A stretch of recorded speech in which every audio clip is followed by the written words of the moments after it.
Astaghfirullah. Bismillahirrahmanirrahim. Assalamualaikum warahmatullahi wabarakatuh.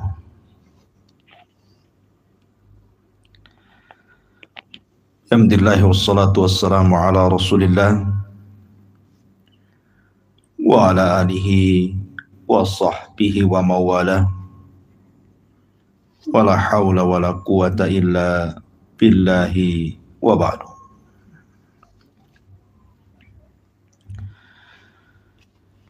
Ma'asyiral muslimin yang dimuliakan Allah Subhanahu wa taala. Alhamdulillah, di pagi hari ini dengan izin Allah Subhanahu wa taala kita bisa bermuajah kembali lewat media Umairah Channel, dan kita masih meneruskan tema kapan kiamat. Ma'asyiral muslimin yang dimuliakan Allah Subhanahu wa taala, kita masih bicara tentang tanda-tanda kiamat besar.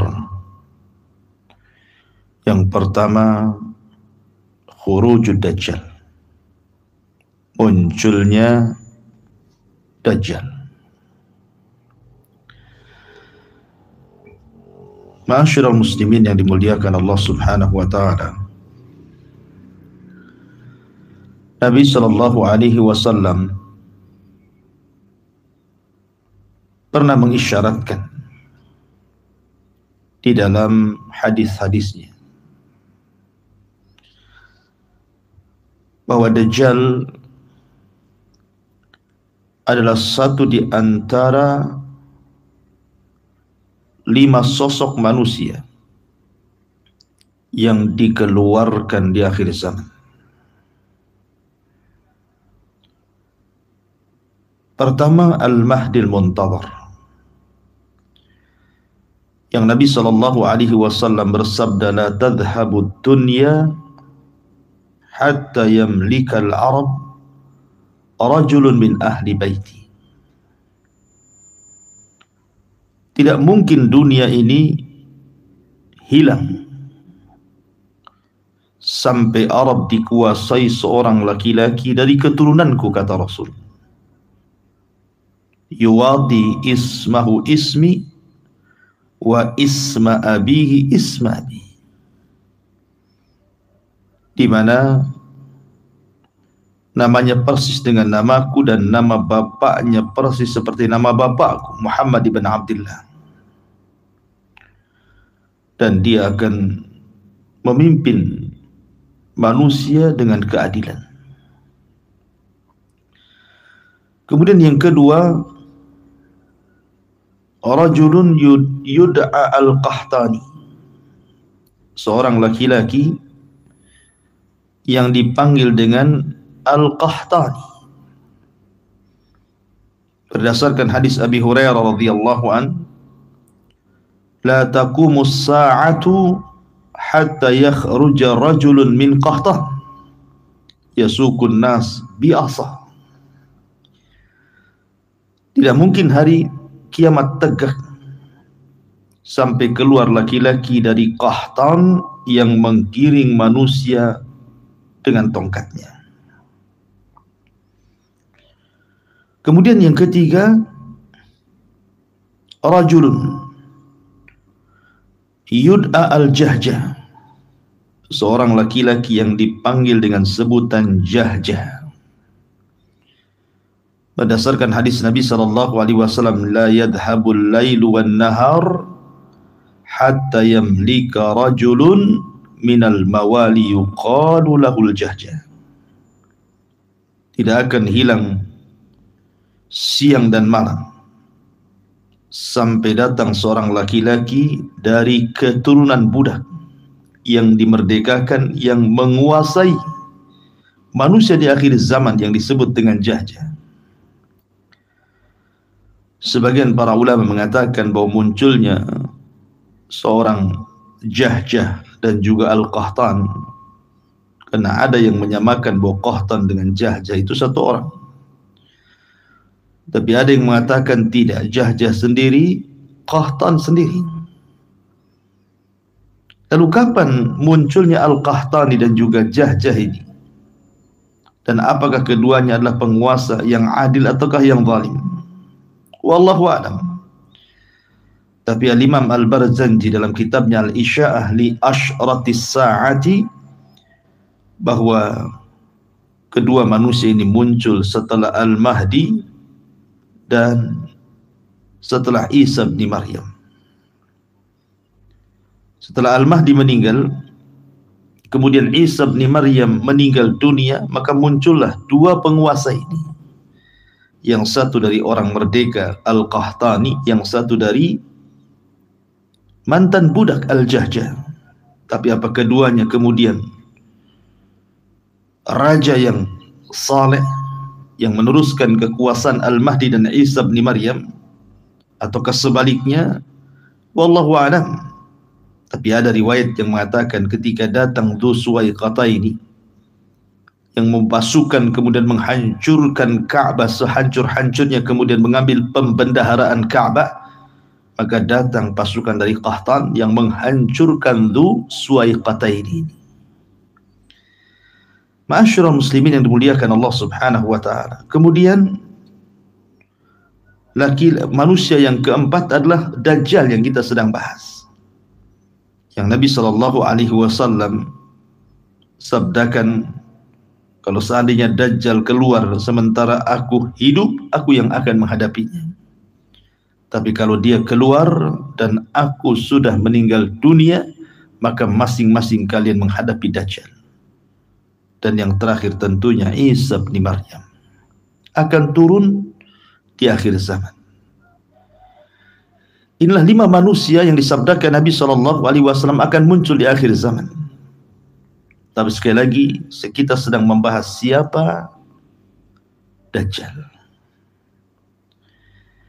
Ma'asyiral muslimin yang dimuliakan Allah Subhanahu wa taala. Kalau dulu banyak para raja yang mengaku diri mereka Tuhan seperti Fir'aun, kemudian Namrud, kemudian juga Dzunwas dan raja-raja lainnya, maka begitu juga Dajjal awalnya menampakkan kesolehannya, kemudian mengaku sebagai nabi, dan berakhir mengaku sebagai Tuhan. Tapi Dajjal mengaku sebagai Tuhan karena Allah Subhanahu wa taala anugerahi kepadanya keanehan-keanehan yang tidak dimiliki manusia. Berbeda dengan Fir'aun ataupun Namrud ataupun Dzunwas, tidak memiliki apapun. Karena Dajjal adalah fitnah terbesar yang Allah Subhanahu wa taala keluarkan kepada manusia untuk menguji iman manusia. Sehingga wajar banyak para pengikutnya. Di antara banyak para pengikut Dajjal adalah orang-orang Yahudi. Kata Nabi SAW, yatba'ud Dajjal min Yahudi Asfahan 70,000 alaihimut tayalis. Dajjal akan diikuti orang-orang Yahudi Asfahan sebanyak 70,000 tentara Asfahan lengkap dengan atribut-atribut keyahudian di kepala mereka. Dan ini pengikut pertama Dajjal. Ketika Dajjal muncul, maka akan muncul di Asfahan, di tempat sekarang mayoritas orang-orang Syiah di Iran. Dan kalau kita lihat Asfahan hari ini, banyak orang-orang Yahudi yang sudah tinggal di kota tersebut. Seolah-olah ada isyarat bahwa apa yang disabdakan Nabi SAW adalah sebuah kebenaran. Ya, karena Nabi SAW tidak pernah berucap dengan hawa nafsunya. Nabi itu mengucapkan dengan wahyu yang diwahyukan kepadanya dari Allah Jalla fi'ula tabaraka wa ta'ala. Kemudian dengan 70.000 pasukan Yahudi, Dajjal pun akan mulai mengelilingi dunia. Tidak ada satupun tempat, tidak ada satupun tanah kecuali diinjak Dajjal, kecuali 2 kota yang Nabi SAW pernah memukulkan dengan tongkatnya dan mengatakan hadhihi tayyibah, hadhihi tayyibah, inilah negeri yang baik, inilah negeri yang baik, maksudnya Madinah dan juga Mekah Al-Mukarramah. 2 kota ini dibentengi para malaikat. Tapi dari 2 kota ini keluar para munafikun, keluar orang-orang kufar. Sebutkan dalam hadis Nabi SAW, laisa min baladin illa sayatauhu Dajjal illa Makkah wal Madinah. Tidak ada satu jengkal di bumi kecuali Dajjal akan menginjaknya, kecuali Mekah dan Madinah. Karena Dajjal tidak bisa masuk ke 2 kota ini, Dajjal pun kemudian emosi dan marah. Maka kemudian Dajjal pun menginjakkan kakinya, menghentakkan kakinya ke bumi. Maka terjadi gempalah di 2 kota tersebut, sehingga beruntuhan di mana-mana. Para penghuninya ketakutan, kecuali orang-orang yang beriman. Kata Nabi SAW, ketika terjadi 3 gempa akibat 3 hentakan kaki Dajjal ke bumi, yakhruju ilaihi minha kullu kafirin wa munafik. Tiba-tiba keluar dari 2 kota tersebut orang-orang kafir dan orang-orang munafik. Dan kedua kelompok ini akan bergabung dengan Dajjal, kecuali orang-orang yang ikhlas, orang-orang yang bertakwa, orang-orang yang beriman, yang tetap tinggal di 2 kota tersebut, karena mereka yakin hanya 2 kota itulah yang bisa mengamankan mereka dari fitnah Dajjal. Kemudian Dajjal ketika tidak bisa memasuki kota Mekah dan Madinah, tetapi mendapatkan para pengikut dari orang-orang munafik yang bertinggal di kota Mekah dan Madinah, akhirnya keluar dan mengikuti Dajjal. Dajjal mulai keliling ke daerah-daerah di sekitar Arab. Sampai-sampai Nabi SAW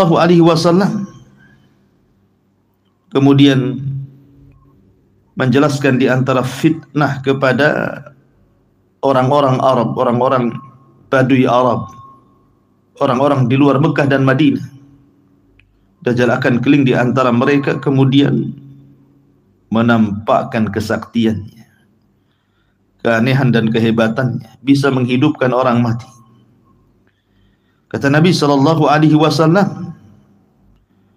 inna minal fitnati an yaqula lil a'rab, sungguhnya di antara fitnah Dajjal adalah Dajjal berkata kepada orang-orang Arab Badui itu, bagaimana pendapat kalian, imba'athtu laka abaka wa ummak, kalau kuhidupkan bapakmu, kalau kuhidupkan ibu, atashhadu anni rabbuk, maukah kau bersaksi aku Rabbmu?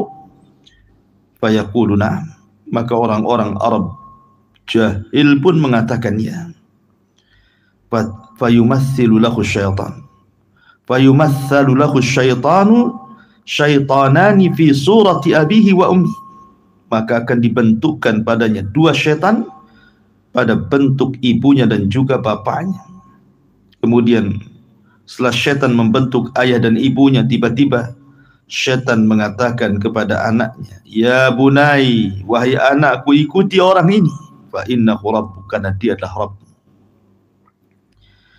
Setelah berhasil kemudian memurtadkan orang-orang Arab yang jahil dan menjadi pengikut Dajjal berikutnya, maka Dajjal akan berlari ke tempat lain, ke arah Asia.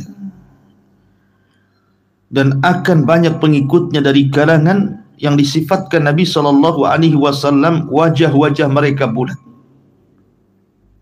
mata mereka sipit, dan mereka memiliki postur seperti orang-orang Asia. Siapa mereka?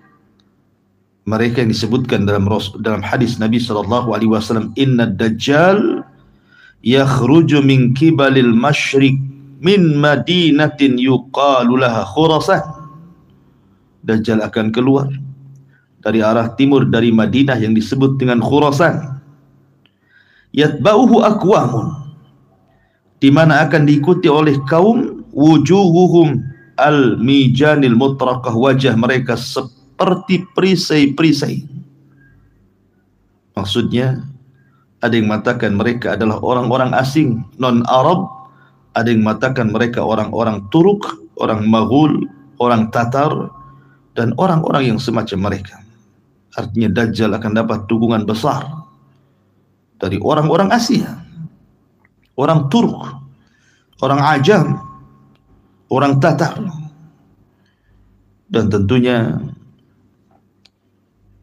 yang paling banyak menjadi pengikut Dajjal adalah kalangan wanita. Makanya wajar Nabi SAW mengatakan di akhir zaman orang-orang yang beriman saking takutnya dengan istri mereka, saudari mereka, ibu mereka, bibi mereka, maka mereka mengikat wanita-wanita itu agar jangan keluar dan jangan berjumpa dengan Dajjal. Ya, karena para wanita disabdakan Nabi SAW, naqisatu aqlin wa din, kurang agamanya dan kurang akal, sehingga mudah mengikuti ajakan Dajjal yang sanggup untuk memberikan apapun yang dikehendaki para wanita, dari perhiasan, kemegahan dunia, dan begitu seterusnya. Makanya banyak kemudian para wanita murtad di akhir zaman dan akan menjadi para pengikut Dajjal. Ma'asyiral muslimin yang dimuliakan Allah Subhanahu wa taala, sedemikian besarnya fitnah Dajjal sehingga wajar Nabi SAW menganjurkan kita untuk berlindung dari fitnah ini. Lalu bagaimana caranya kita berlindung dari fitnah Dajjal? Apa yang kita harus lakukan? Apa yang harus kita baca? Apa yang harus kita pelajari supaya kita mampu untuk melawan fitnah Dajjal? Tentu ini pembahasan yang panjang. Mudah-mudahan yang sedikit ini ada manfaatnya. Al-afu minkum. Subhanakallahumma bihamdika. Ashhadu an la ilaha illa anta astaghfiruka wa atubu ilaik. Allah ta'ala. Assalamualaikum warahmatullahi wabarakatuh.